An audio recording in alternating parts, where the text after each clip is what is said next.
Hello and welcome. I am Scrapperlock, and this is a new project I'm beginning this year called Dungeon 23 for 2023. And you can look up hashtag Dungeon 23 to see.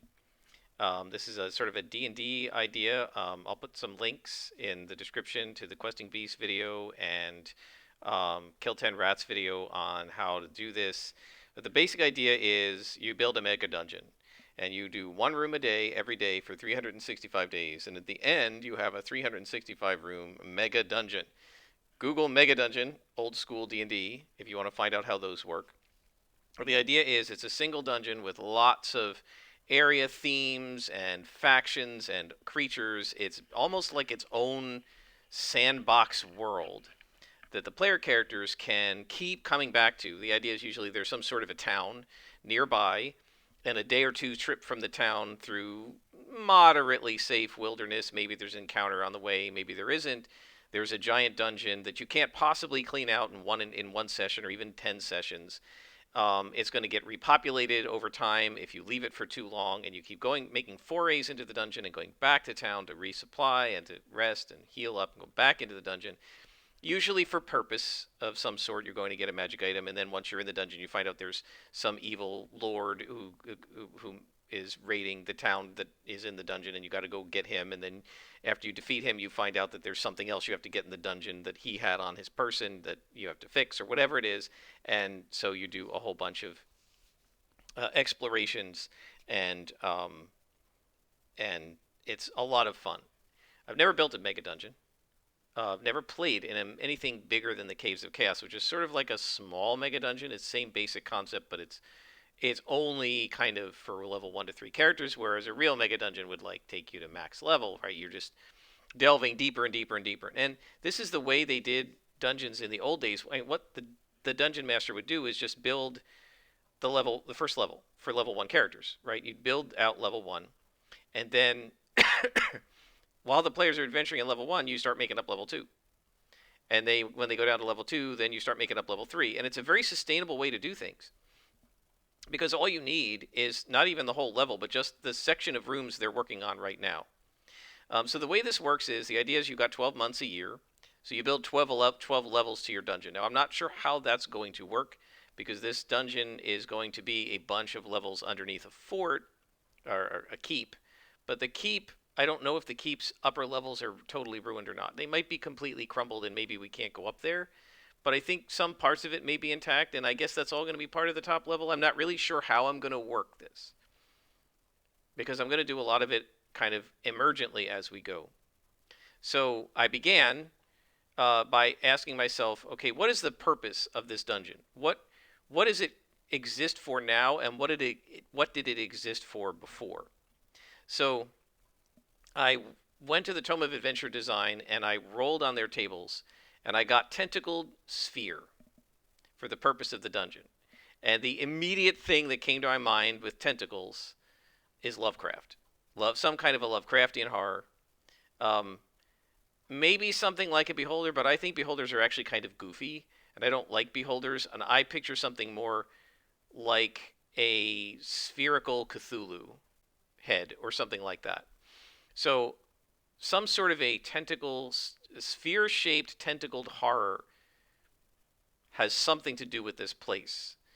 And I imagine, as I thought about this, that deep in the depths, there is a Lovecraftian sort of an elder thing that lives down there. Maybe there is a whole city of them down there.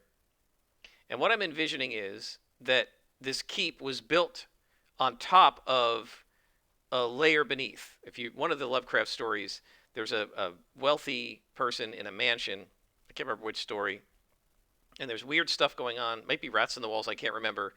And they go down to the basement, and there's a sub basement that was like sealed up. And in the sub basement, there's an altar, and they move the altar aside, and there's like a ladder going down or a staircase going down into even deeper depths. And when they get down there, there's like the ruins of a city, and they date the city to like thousands of years before men even had stone tools and were building cities. And it breaks their minds and stuff to see this. So I imagine something like this, that there's uh, beyond the mountains of madness depths underneath here, where these elder things, whatever they were, these tentacle sphere horrors lived long before mankind came onto this, whatever this planet is, and that those uh, their civilization was down there and something was awakened. Don't really know. I then randomly rolled in Worlds Without Number for what type of a site this was, and I got a military site and randomly rolled on the military site table and got that it was a remote frontier keep. So this is a keep on the borderlands, basically, that is now overrun. And I've imagined possible levels, but I don't know for sure how we're going to do this because this is all going to be, a lot of this is going to be done with random rolls. That the surface, that level 1 is the surface. It's going to be the ruined parts of the keep that are still intact. Then there's a basement under the keep that had normal basement stuff, and then underneath there is a dungeon. There are depths. And then there shouldn't be anything below that because the dungeon is where the prisoners are, but there will be many more levels below. So the way you do this is each month is another level. And then within the month, you start on the weeks. Today is the 1st of January, and it's a Sunday. I did this actually yesterday to prep. And so you start, and then each week, you're doing an area, and you theme the areas. The person who wrote this, McCoy, I think his name is. Let me look. His name is Sean McCoy. Proposed 52 themes. And I'm going to maybe use them and maybe not. I don't know. I rolled some random stuff to get the first area theme. So we have our idea, right? And then we're going to create 4 areas on each level that'll be 4 different themes. And we might generate factions of monsters and their relationship to each other and all of that kind of stuff to make it cool. But you're only doing 1 room a day. Now, I had originally thought that I was going to, record one, each room each day. And I was watching Kill 10 Rats did a video on this, starting his very cool one. His is much cooler than mine, I have to admit. I really love his concept. And I urge you to watch his video, and there'll be a link to that in the description below. But he made a really good point. He said, I don't want to post every single day and it's going to come up in your feed every single day for like a short little thing. So what he's going to do is, and I think this is a good idea, each week he's going to summarize what he did for the week. I don't know exactly how he's going to do it because he's a lot more theatrical and does all his video editing and stuff than I do. But I'm just going to go ahead and each Sunday probably post, here's what I did for the week since the previous Sunday. So today is a Sunday, so we're going to actually start today.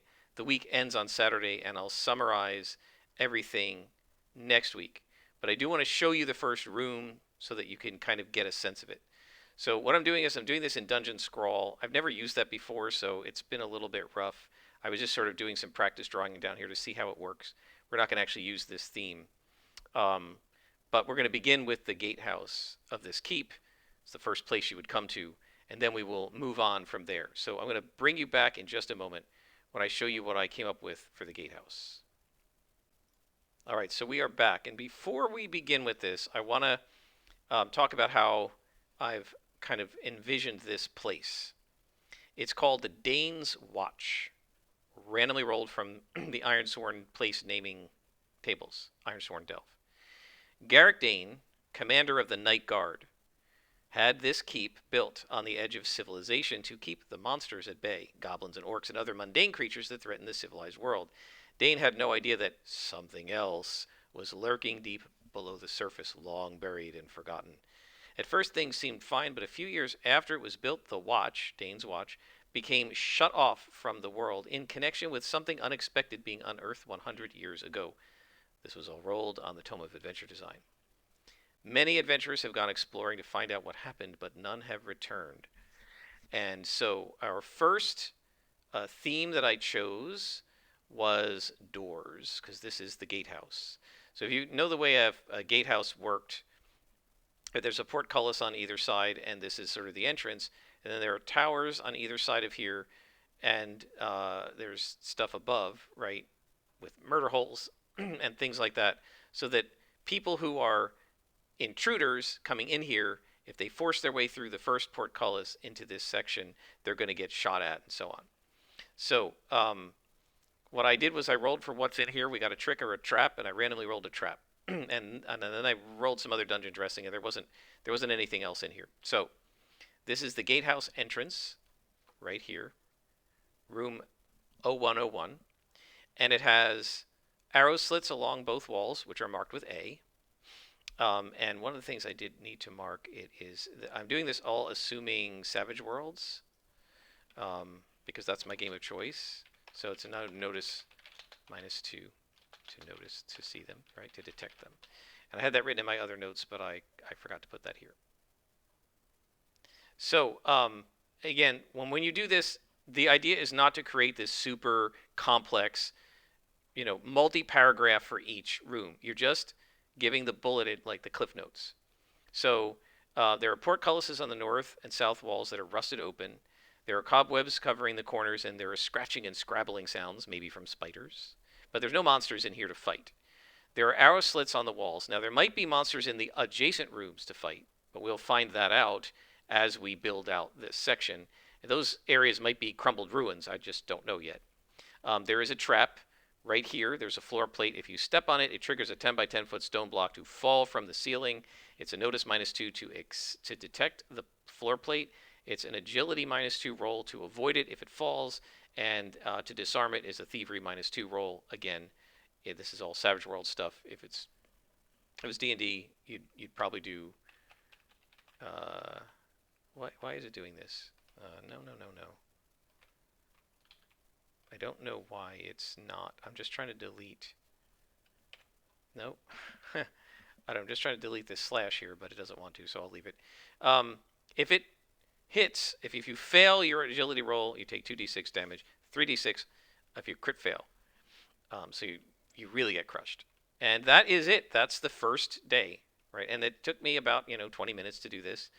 So then the idea is every day you do another room. So tomorrow I will see what's beyond this door. Maybe it's a hallway, maybe it's another room, and we'll figure that out. And then we'll build out this dungeon as we go. And the first week, the theme is doors. So I'm going to make sure that every entrance and exit is not just an open passageway, but is a door to somewhere. So you won't be able to get anywhere in this section without opening a door, because the theme is doors. And maybe there'll be some trap doors and some other kinds of doors and some secret doors as we go. But not in the entrance. That's all we have in the entrance is a trap. So that's kind of where we stand with day 1 of Dungeon 23. I'll hopefully be back next week with the entire summary of the first week and what I found out, what I created, and hopefully you guys will enjoy it. Until next time, I am Scrapper Lock, and this has been Dungeon 23.